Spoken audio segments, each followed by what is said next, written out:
Greetings all. So, The Flash. Let's just say huge scale, high drama, superheroes, family emotional interaction, comedy, action movie. That's a high target, that's big specification. So did they pull it off? Yeah, let's see.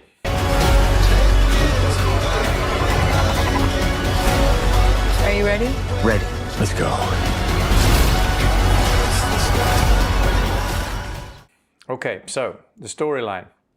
Agonizing over the fact that his father is falsely imprisoned, Barry runs faster than the speed of light and ends up going back in time. So he realizes that if he can go back in time, first he can maybe find a way to have his father's conviction for murdering his mother overturned, and then he realizes he could even save his mother.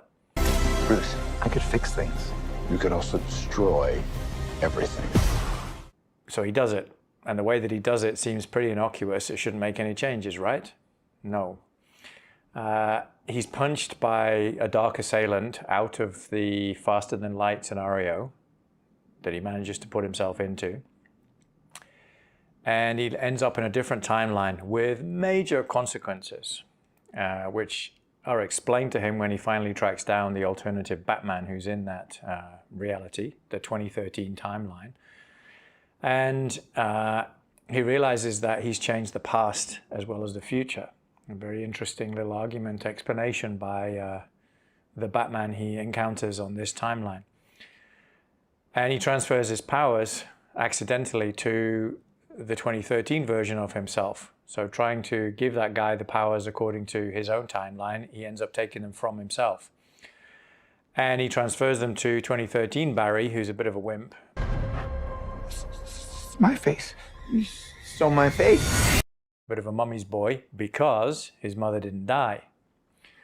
So that's the story. Now the premise is stated by Barry's mother, which is that some problems don't have a solution and you have to let them go. Doesn't seem like a big deal. It seems like a bit of kitchen philosophy. However, they prove this within the story when we see what happens to new Barry, 2013 Barry, trying to find a solution in the multiverse they find themselves in to the situation they're not happy with, where various people die and things go wrong. It looks like basically the end of the world on that timeline. This can't be happening. I completely broke the universe. Zod. We've been waiting for you. So the multiverse won't allow the changes no matter how many times that new Barry, new Flash, goes back in time to try to change it. And this has other consequences. So they're wading into causality, free will, fate, destiny, big topics for basically a superhero movie. So let's talk about the characters. Ezra Miller. Now he brilliantly plays the Flash as we know him, the Flash who doesn't have any powers, that's new Barry, Flash who loses his powers, new Barry who becomes new Flash with the powers, and Flash, old Flash, lost his powers, gets his powers back. So quite a lot, and I think he does it flawlessly, fantastically done. Both characters different. I don't think he puts a foot wrong in the whole movie. It's just really, really well done. My name is Kara. I'm Well, we're Barry. He has to handle comedy, tragedy, superhero moments. He does it all really, really well. So definitely awesome. Sasha Kala plays Kara, who is basically, I think, Superman's cousin in some variation. Some of the themes she plays, Supergirl, Superwoman, whatever we're supposed to call her these days, Supermuz. Awesome. Really, really well done. Strong, charismatic, Henry Cavill-like. There's no higher praise than that. Michael Keaton, yes. You are? Yeah. I'm Batman. Awesome as the Batman on this alternative timeline that they find themselves on. He's Bruce Wayne as Batman? Not really, not so much anymore. You know, they don't really need me. finally he actually fights properly. So in my previous review of the Pattinson Batman, I criticized him because he's crazy and he's very charismatic, but he just didn't carry it off in terms of his combat skills. And this one he does. And fantastic, absolutely amazing to see him back, and just a superb performance. Absolutely loved it. You want to get nuts? Let's get nuts.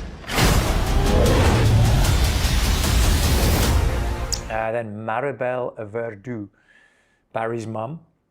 Very challenging role, pulled off sweetly. She's playing mum. So the trick was to make it sentimental and sweet, but not sycophantic, not over the top. Presumably, that's why the Spanish government film fund was somehow involved in the project. But very interesting choice. It's not explained why she's Spanish, and doesn't matter. Why not? She can be Spanish. Beautiful performance. Really enjoyed it. The film has Easter eggs galore.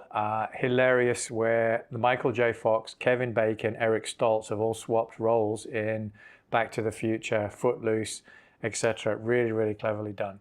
There's a little cameo, Nicolas Cage, one of the Superman in one of the alternative multiverses. There was a movie written by Kevin Smith, I believe, that was going to be a movie with Nicolas Cage as Superman. And it got canned, and one of the things that was contentious about it was a giant spider being brought in, and we see this in this variation. Funny little cameo, Easter egg. Christopher Reeve, anybody over 40 would get a lump in their throat when they see Christopher Reeve in one of the multiverses.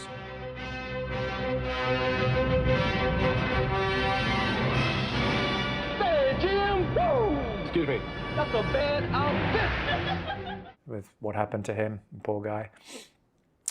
Funny lines like when the two Flashes are lined up to fight together against the Kryptonians, and our Flash says to new Flash, "Come on, Barbie." And it's completely out of nowhere. It doesn't make any sense. And then new Barbie's like, let's go party. Brilliantly done. Funny, out of nowhere, but just works. And then, of course, we have George Clooney, the other Batman, arriving at the end. And I was thinking to myself, wait a minute, we're missing Val Kilmer. But of course, you know, he couldn't appear. It could have deep faked him, I suppose. But fantastic. There's just one slight problem with that scene is at the end when Barry comes out of the court having vindicated his father. It's pretty obvious to anybody British that that's not the United States when he comes outside and George Clooney turns up as Bruce Wayne. It's very UK looking, and I believe some of the movie was shot in Glasgow, and it sort of took me out of the movie for a second there that it was obviously, I think it was Glasgow, it wasn't anywhere in the States. Anyway, so did they do it? A massive scope, a simple premise, reference again to the love of a mother and a child, and not criticizing another film that tried to do that for everybody everywhere and failed, I think.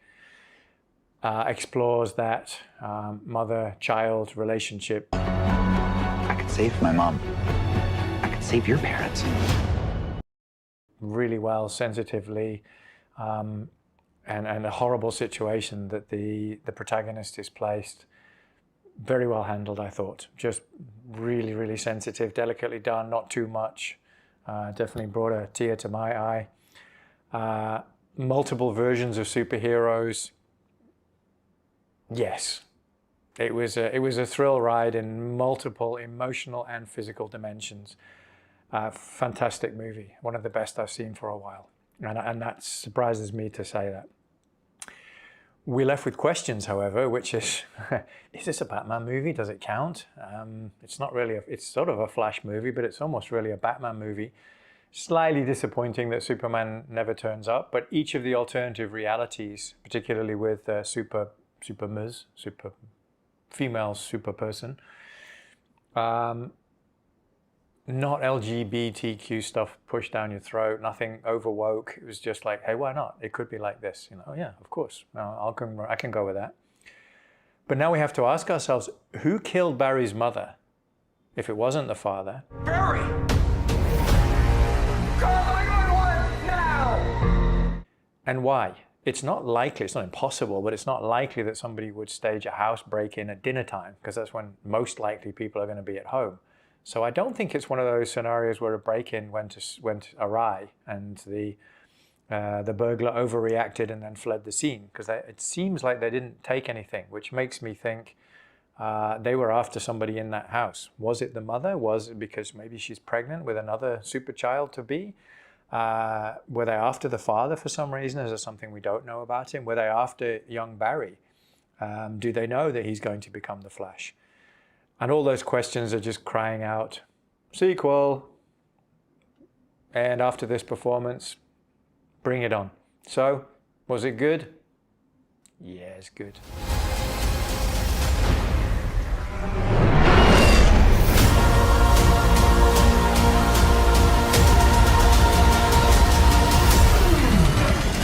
You're strapped to your parachutes. Where's yours?